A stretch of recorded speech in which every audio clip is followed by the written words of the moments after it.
طرح برگردان کردن رتبه و اصطلاح‌های نظامی که از طرف گروه ویژه کاری بررسی شده بود برای تصدیق به مجلس نمایندگان پیشنهاد شده است. سال پیش کمیته زبان و اصطلاحات رتبه و اصطلاح‌های نظامی را به زبان تاجیکی برگردان و به مقامات پیشنهاد کرد. آن زمان وزارت دفاع ترجمه رتبه‌های حربی را به زبان تاجیکی نادرست و نه چندان مهم ارزیابی کرد. بعداً این موضوع در گروه ویژه کاری در نزد شورای امنیت وزارت دفاع دوباره بررسی شد. حالا کمیته زبان امیدوارد ضمن اصلاح قانون عهده‌داری‌های حربی این پیشنهاد آنها هم به نظر گرفته می شود. مسئولین کمیته میگویند سر این موضوع در گروه کاری بحث و نافهمی ها زیاد بود. هزارها کلمه ها رو اصطلاحات رو در این دوران 30 سال استقلالیت از خود کردیم. چرا 20 اصطلاحی که به واسطه تاریخ هستی ما، دولتداری ما، لشکرداری های ما زنده میکند و باز افتخار ما بلند میکند، ما چرا رو نآوریم؟ مسئله برگردان کردن رتبه‌های حربی به زبان تاجیکی هم بارها در صفحه‌های مطبوعات و شبکه‌های اجتماعی مورد بحث قرار گرفته است. برخی از کارشناسان با نظرداشت نفوذ روسیه در تاجیکستان، تاجیکی شدن رتبه‌های حربی را ناممکن می‌دانند. اصطلاح‌های حربی با شکل روسی قبول شدن. البته اینو کلمه روسی هم نیستن، از فرانسوزی و انگلیسی و از دیگر کلمه‌ها هستند قبول شدن.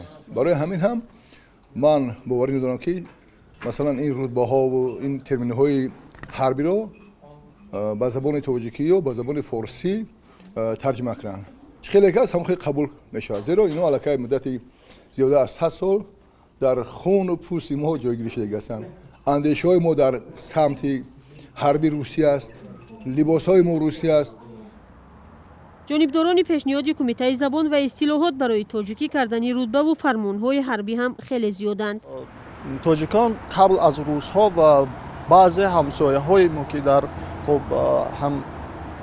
در نزدیک ما میزیستند، تاجیکان دارای رتبه‌های حربی بودند به مانند سپهسالار و اگر ما به تاریخ از این هم بیشتر دورتر نظر افکنیم، مثلا دوره هخامنشیان یا ساسانیان یا اشکانیان، در اون زمان هم نیز سابقه خیلی زیاد دارد و برگشتن به رتبه‌های ملی و تاجیکی بزرگداشت زبان تاجیکی به حساب می رود.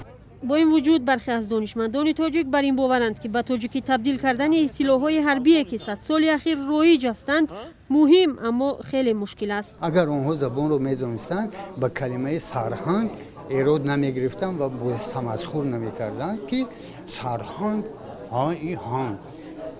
در صورت قبول و تصدیق شدن اصطلاح‌های تاجیکی رتبه‌های حربی، نظامیان تاجیک باید با رتبه‌های گنرال و پالکوونیک که میراث دوران شوروی سابق است خیر و خوش کنند و به جای آن اصطلاح سالار و سرهنگ را استفاده برند. کمیته زبان و اصطلاحات تصمیم دارد در صورت پیروز شدن در این سمت بعد ترجمه رتبه‌های وزارت کارهای داخلی شروع کند.